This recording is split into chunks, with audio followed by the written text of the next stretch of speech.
വിശുദ്ധ ഈശോയാൽ സ്നേഹിക്കപ്പെടുന്ന silent rose കുടുംബത്തിലെ എല്ലാ പ്രിയപ്പെട്ടവർക്കും സ്നേഹവന്ദനം. മരിക്കേണ്ടി വന്നാലും ഞാൻ നിന്നെ നിഷേധിക്കുകയില്ല. മരിക്കേണ്ടി വന്നാലും ഞാൻ നിന്നെ വിട്ടുപിരിയുകയില്ല. മരിക്കേണ്ടി വന്നാലും ഞാൻ നിന്നെ ഒറ്റിക്കൊടുക്കുകയില്ല. ഇങ്ങനെ എത്രയെത്ര പ്രോമിസുകൾ, വാഗ്ദാനങ്ങൾ, ഫോർ എവർ വാഗ്ദാനങ്ങൾ നമ്മൾ കേട്ടിട്ടുണ്ട്. ചിലപ്പോഴൊക്കെ loving for ever, yours for ever എന്നൊക്കെ എഴുതി വരുമ്പോൾ ചിരി വരാറുണ്ട്. ഈ പറയുന്നവരൊക്കെ ഒരു കാലഘട്ടം കഴിയുമ്പം ഓർമ്മയുടെ മാറാലകളിൽ മുങ്ങിപ്പോകും. അവരും മറക്കും, നമ്മളും മറക്കും. എന്നാൽ ആ പറയുന്ന നിമിഷത്തിൽ അതിനൊരു സത്യമുണ്ട്. പത്രോസ്ലീഹ നിങ്ങൾ എല്ലാവരും എന്നിൽ ഈ രാത്രിയിൽ ഇടറുമെന്ന് പറഞ്ഞപ്പോൾ തൻ്റെ സർവശക്തിയും സർവസ്നേഹവും എടുത്തു വെച്ചിട്ടായിരിക്കും പത്രോസ്ലീഹ പറഞ്ഞത്, എല്ലാവരും നിന്നിൽ ഇടറിയാലും ഞാൻ ഇടറുകയില്ല. അപ്പോ എല്ലാം അറിയാവുന്ന ഈശോ പറഞ്ഞു, ഈ രാത്രി കോഴി കൂവുന്നതിന് മുൻപ് നീ എന്നെ 3 പ്രാവശ്യം നിഷേധിച്ചു പറയുമെന്ന്. പത്രോസിന്റെ മനസ്സ് എത്ര അഗാധമായി മുറിപ്പെട്ടിട്ടുണ്ടായിരിക്കും. ഞാൻ ഇത്രയൊക്കെ സ്നേഹിച്ചിട്ടും ഈശോ എന്നെ മനസ്സിലാക്കിയില്ലല്ലോ. എൻ്റെ മനസ്സിന്റെ നേര്, അവനോടുള്ള വിശ്വസ്തത, അവനു വേണ്ടി മരിക്കാനുള്ള സന്നദ്ധത, ഇതൊന്നും ഇവൻ മനസ്സിലാക്കിയില്ലല്ലോ എന്ന് പത്രോസ് പരിതപിച്ചിട്ടുണ്ടാവാം. അതുകൊണ്ടാണ് എല്ലാരും ഇടറിയാലും ഞാൻ നിന്നിൽ ഇടറുകയില്ല എന്ന് പറഞ്ഞവൻ മരിക്കേണ്ടി വന്നാൽ പോലും ഞാൻ നിന്നെ നിഷേധിക്കുകയില്ല എന്ന് പറഞ്ഞത്. ആ ഒരു നിമിഷം പത്രോസ് കയ്യിലെടുത്ത് വെച്ചത് തൻ്റെ സ്നേഹവും തൻ്റെ ജീവനുമായിരുന്നു.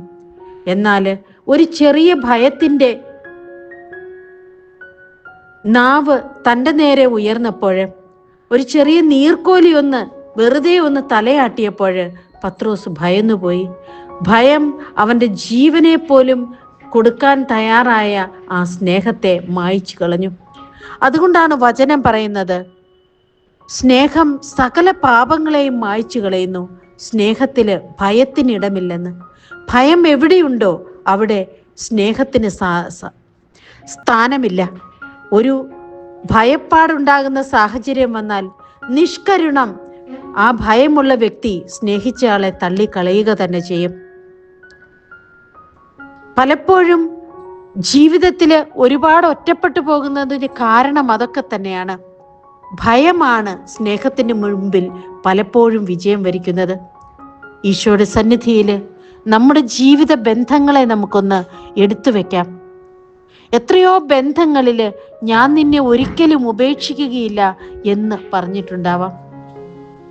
എത്രയോ ബന്ധങ്ങളിൽ നീ എൻ്റെ ജീവനാണ് എന്ന് മക്കളോടോ മാതാപിതാക്കളോടോ ജീവിത പങ്കാളികളോടോ ഒക്കെ നമ്മൾ പറഞ്ഞിട്ടുണ്ടാകും. പക്ഷേ ആ സ്നേഹം എവിടെ? വെളിപാടിന്റെ പുസ്തകത്തിൽ ചോദിക്കുന്നത് പോലെ, നിനക്ക് എന്നോട് പഴയ കാലത്തുണ്ടായിരുന്ന ആ സ്നേഹം ഇപ്പോൾ ഇല്ല. എവിടെ നിന്റെ സ്നേഹം?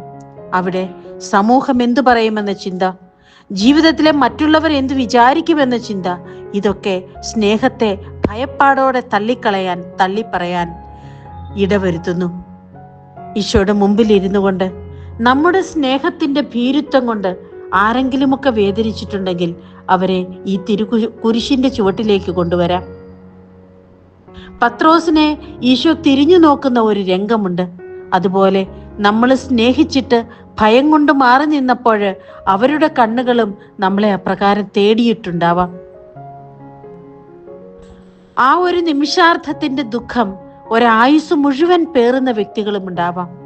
ജീവിതത്തിൽ നമ്മുടെ ഭയം കൊണ്ട് ആരുടെയെങ്കിലുമൊക്കെ ജീവിതത്തിന് കണ്ണുനീര് വീണിട്ടുണ്ടെങ്കിൽ ഈശോ സന്നിധിയിൽ നമുക്ക് മാപ്പ് പറയാം. നമ്മുടെ ജീവിതത്തോട് നമ്മൾ സ്നേഹിക്കാനായി ചേർത്ത് വച്ചിരിക്കുന്ന വ്യക്തികളെ എന്തിൻ്റെയെങ്കിലും പേരിൽ കുടുംബത്തിൽ മാറ്റി നിർത്തുന്നുണ്ടെങ്കിൽ, ശരിയായിട്ട് സ്നേഹിക്കുന്നില്ലെങ്കിൽ, ഈ നോമ്പുകാലം ആ സ്നേഹത്തെ തിരിച്ചു പിടിക്കുവാൻ ഈശോ നമ്മളെ തിരിഞ്ഞ് നീ എന്നെ തള്ളിപ്പറഞ്ഞില്ലേ എന്ന് ചോദിക്കുന്ന ആ കരുണാർദ്രമായ വേദനാജനകമായ നോട്ടം നമ്മുടെ കുടുംബജീവിതത്തിലെ, നമ്മുടെ ഭവനങ്ങളിലെ ഓരോരുത്തരുടെയും കണ്ണുകളിൽ നമുക്കത് കാണാം.